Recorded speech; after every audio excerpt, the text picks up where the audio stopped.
रामकृष्ण हरी.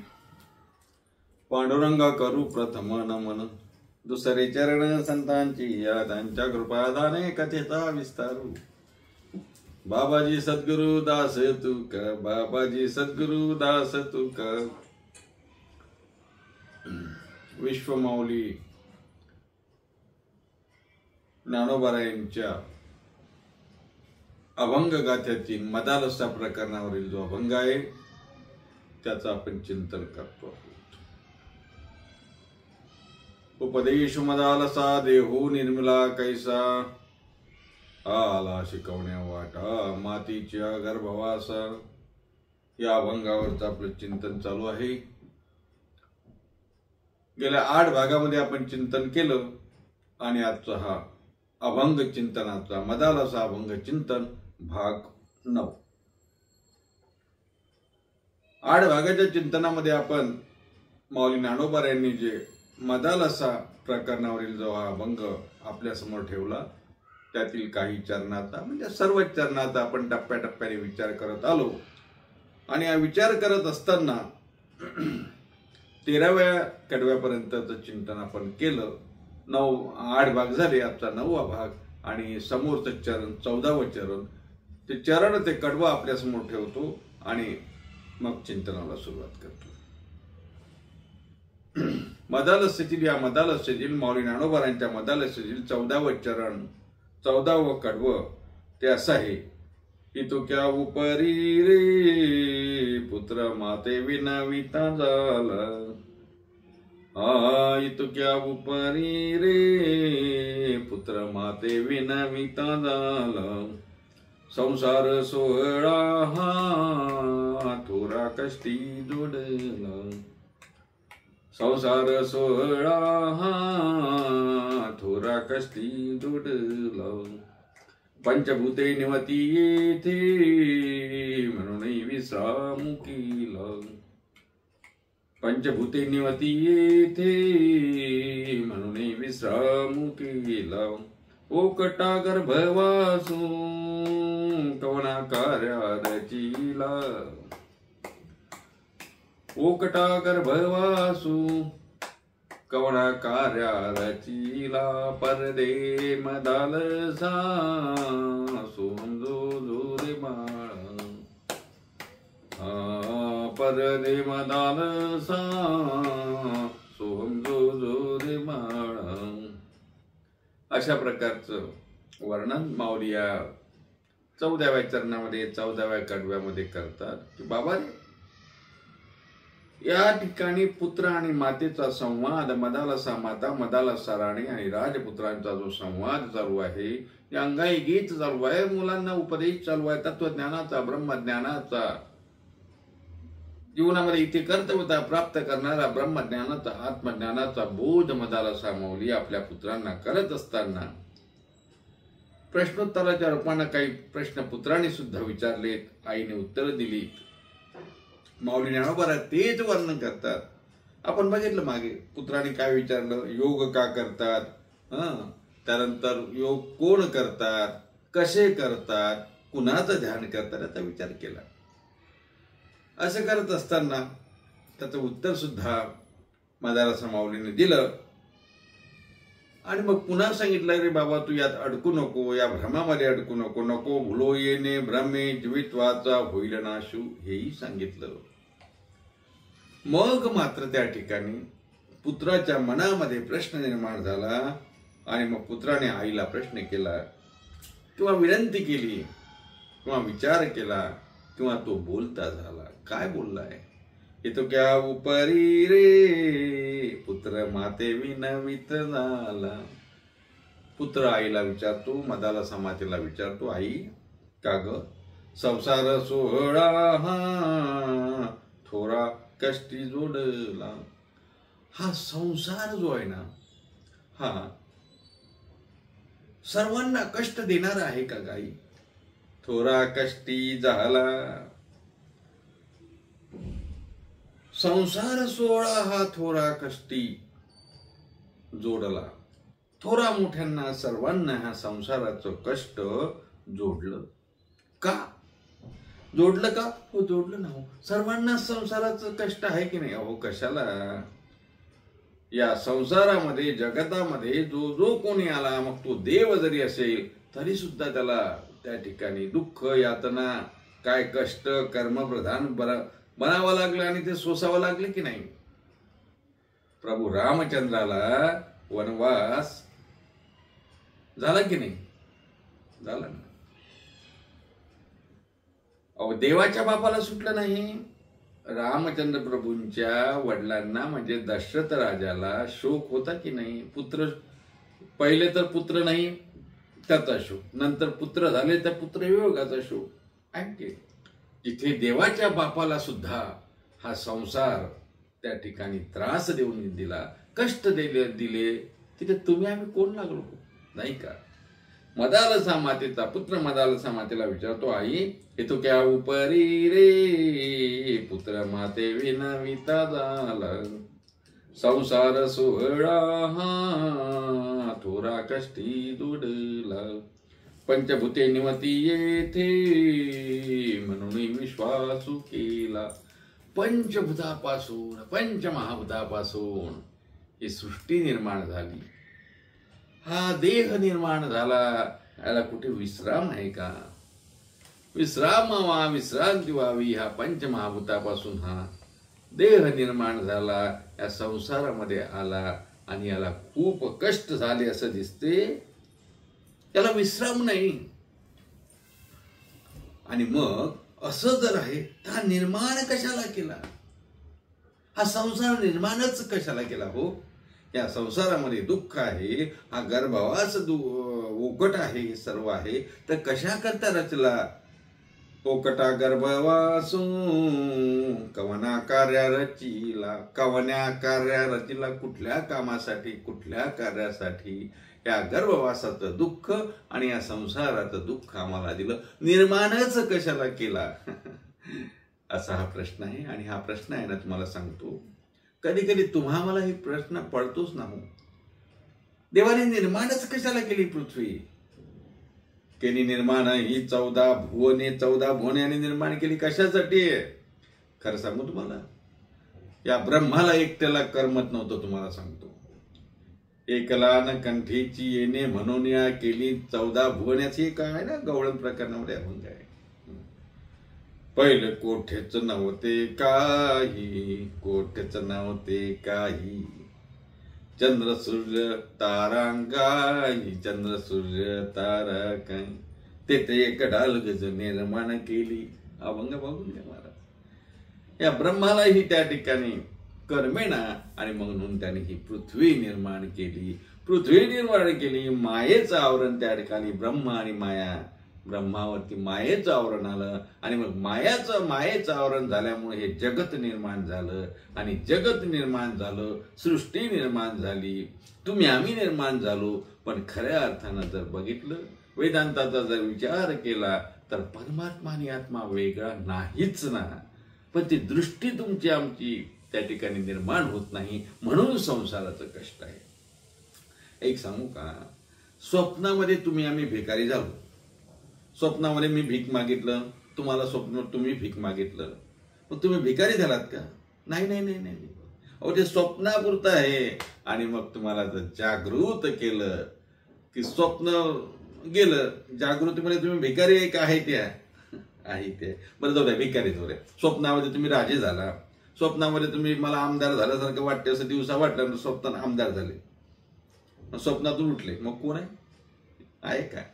अर्थात जगत हे स्वप्न आहे, हे माया आहे, हे मिथ्या आहे, याची जाणीव झाली ना, याचं ज्ञान झालं, म्हणजे अज्ञानाची निवृत्ती झाली की त्या ठिकाणी खऱ्या अर्थानं ब्रह्मस्वरूपाचा साक्षात्कार, आत्मसाक्षात्कार होत असतो. पण तो होण्यासाठी स्वप्नातून जसं जागं व्हावं लागतं.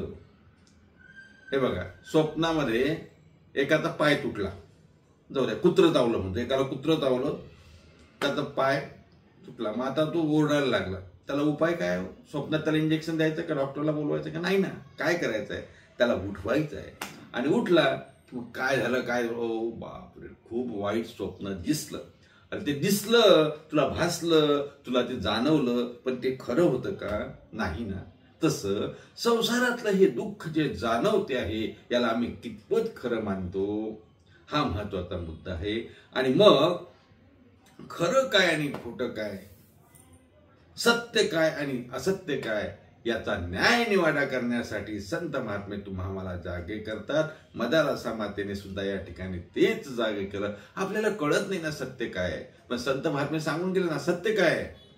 सत्य तू सत्य तू सत्य तू विठ्ठला, नाही का.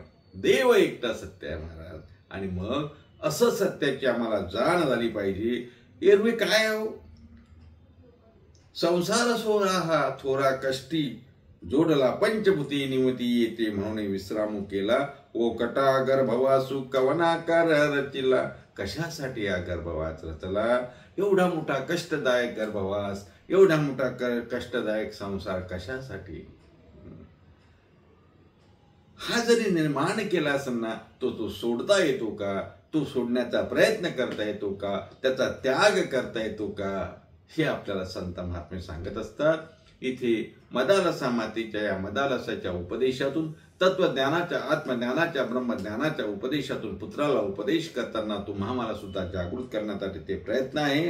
या ठिकाणी पुढे जाऊन ज्या वेळेला मदालसा माता सांगते की बाबा हा गर्भवासू कवण्या कार्य रचिला असा जो प्रश्न आहे ना, तुला सांगू, तुला माहिती आहे मी अगोदर पण सांगितलं की गर्भवास किती कठीण आहे.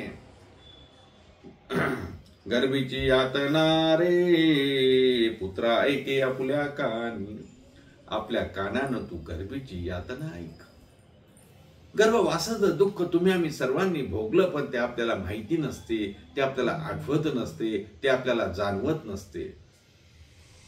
पण संत महात्म्यांतर मी तुम्हाला सांगते ना, मग या कानाने ऐक.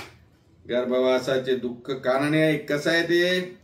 गर्भीची यातना रे पुत्रा ऐके आपुल्या कानी. येता जाता येणे पंथे सांगाती नाही रे कोणी. या गर्भवासामध्ये येताना तुमच्या सोबत कोण आहे हो? कोणी नाही. जाताना तरी आहे काय? कोणी नाही. आणि अनेक वेळा आपण विचार करतो ना, शेजेची कामिनी दूर राहे राहती निराळी रांडा पोरे सगळं. कोणी सोडत नाही, जाताना नाही, तसं येताना सुद्धा आपल्या सोबत कोणी नाही. गर्भवासाचं दुःख ज्याचं त्याला भोगायचं आहे, म्हणून माऊली या ठिकाणी वर्णन करताना म्हणतात गर्भीची यातना रे पुत्रा ऐके आपल्या कानी. येता जाता येणे पंथी सांगाती नाही रे कोणी. कोणी आहे का सोबत? कोणी नाही, कोणी नाही महाराज, कोणी नाही. तुका म्हणे एका मरण्याची सरे, कोणी सोबत नाही. आणि मग अहंभाव प्रपंच पुत्रा सांडी रे दोन्ही. आणि म्हणून असं असल्यामुळं तू आपला अहम सोड, अहंभाव सोड, या प्रपंचाला समजून घे आणि प्रपंच सोड. अहंभाव प्रपंचूर, अहंभाव प्रपंचू पुत्रा सांडी रे दोन्ही. हे दोन्ही सांडावं लागेल, म्हणजे सोडावं लागेल. अहम सोडावा लागेल, अहंकार सोडावा लागेल. अहंकार म्हणजे काय महाराज? माऊली ज्ञानोबरांची ज्ञानेश्वरी ती उभी आठवण ती. अरे अहंकार हा विचारून अहंकार सांडीजे, मग सतीच वस्तू होईजे, पर्यापली स्वस्ती सहजे आपण केली. हा विचारून अहंकार सांडीजे, विचार करून अहंकार सोडा. माऊली म्हणतात आम्ही म्हणतो म्हणून सोडा असं नाही, विचार करा. तुम्हाला विचार स्वातंत्र्य दिलाय, लोकशाहीमध्ये जे स्वातंत्र्य दिलाय ना, ते माऊली ज्ञानोबरांनी त्यावेळेसच सांगितलं. विचार करा, जाणतीने गुरु भजिजे, जाणून तसं. हा विचारून अहंकार सांडीजे, अहंकार सोडा. अहंकार म्हणजे आहे तरी काय हो? अहमला आकार दिला म्हणून अहंकार. काय सांगू, नको त्या गोष्टीला मीपणाचा आकार देणं म्हणजे अहंकार. आणि मग अहंकार सोडावा. मी मी मी मी आहे म्हणून, अरे काय लावलंय? मी मी मी कुत्र्याची बी. मला हे आठवलं, आमच्या आई बोलताना नेहमी असं म्हणायची, गमतीने काही विषय चालू असला, मी काय लावलं, मी कुत्र्याची बी असू ते सहज सांगितलं तुम्हाला या ठिकाणी. मीचा जो अहंकार आहे, हा अहंकार सोडावा लागेल. माऊली ज्ञानोबा म्हणतात, अरे अहंभाव म्हणजे अहंकाराचा भाव सोडा. माऊली सुद्धा ज्ञानेश्वरीमध्ये तेच आपल्याला सांगितलं ना माऊलीने, हा विचारणे अहंकार सांडीचे, आणि हे सांडलं म्हणजे हे सोडलं, याचा त्याग केला की मग असतीच वस्तू होई दे, परी स्वस्ती सहजे आपण केली. म्हणजे अहंभाव सोडायचा आणि प्रपंचाचा त्याग करायचा. म्हणजे काय ना, बायका लेकर पोळं घरदार सोडून बाहेर जायचं असा त्याचा अर्थ नाही. प्रपंच सोडायचा, प्रपंचातलं मन काढायचं आहे. राहायचं प्रपंचामध्ये, पण कितपत रंगायचं, कितपत त्यात गुंतायचं, हा त्या ठिकाणी विचार आहे. अनेकदा मी आपल्याला प्रमाण सांगितलं असेल, आपणही ऐकलं असेल. कमळ जसा पाण्यात राहतो पण पाणी त्याला लागत नाही, तसं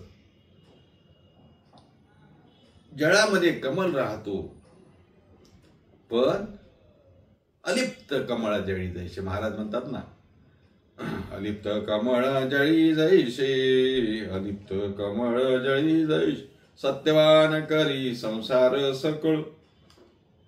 सत्यवान लोक महात्मे संसार करतात, म्हणजे संसार ते करतच नाही हो, ते परमार्थच करतात. नवे ते संसार जरी करत असतील, दिसत असतील, तरी त्यांचा संसार सुद्धा परमार्थ झालेला असतो. का? कारण ते प्रपंचापासून दूर गेलेले असतात. महाराज, तुमचं आमचं प्रपंचातून मन विटत नाही. तुकोबारा म्हणतात, विटले हे मन प्रपंचापासून, विटले हे मन प्रपंचापासून, वमनते मनी दुर्वीण, विटले हे मन प्रपंचापासून. काय सांगावं महाराज, संसाराचा वीट आला, आवडला संत संग, ही भूमिका ज्या वेळेला आपली निर्माण होईल ना, त्यावेळेस खऱ्या अर्थानं आत्मज्ञान, ब्रह्मज्ञान, परमार्थ ज्ञान काय याची जाणीव होत असते. आणि म्हणून हे व्हावं, कधीतरी जीवनामध्ये याचा विचार व्हावा. म्हणून माऊली या ठिकाणी मदालसेच्या अभंगातून आपल्या समोर ठेवत असताना सांगतात, अहंभाव प्रपंचू पुत्रा सांडी रे दोन्ही. आणि मग 84 जीव योनी प्रवर्तले मुनिजन तत्क्षणी, 84 लक्ष योनी, 84 जीव योनी प्रवर्तले मुनिजन तत्क्षणी, परदे मदाल सोहम जो जुरी बाळा. आणि मग अहंभाव गेला आणि प्रपंच बाजूला गेला की मग या 84 लक्षणीचा जो फेरा आहे ना, हा 84 लक्षणीचा फेरा चुकेल महाराज, खुंटेल. त्याची सरली येर झाला सफल व्यापार, त्याची सरली येर झार, त्याची सरली येर झार, त्याची सरली येर झार. येणे जाणे नाही महाराज, येणं जाणं खुंटलं, येरझार संपली. आणि येरझार संपली, येणं जाणं संपलं, त्यालाच म्हणायचं 84 जीव योनी प्रवर्तले मुनिजन तत्क्षणी. मग मुनी ऋषी, मुनी महात्मे, संत सज्जन यांनी मात्र यातून आपली मुक्ती प्राप्त करून घेतली. तत्क्षणी, त्याच क्षणी मुखिना महाती मोक्ष, ऐशी साक्ष बहुतांची. आपल्या जीवाचा खऱ्या अर्थाने या देहाची ती कर्तव्यता ज्यात आहे ते प्राप्त करून घेतलं. कशाच्या बळावर प्राप्त केलं?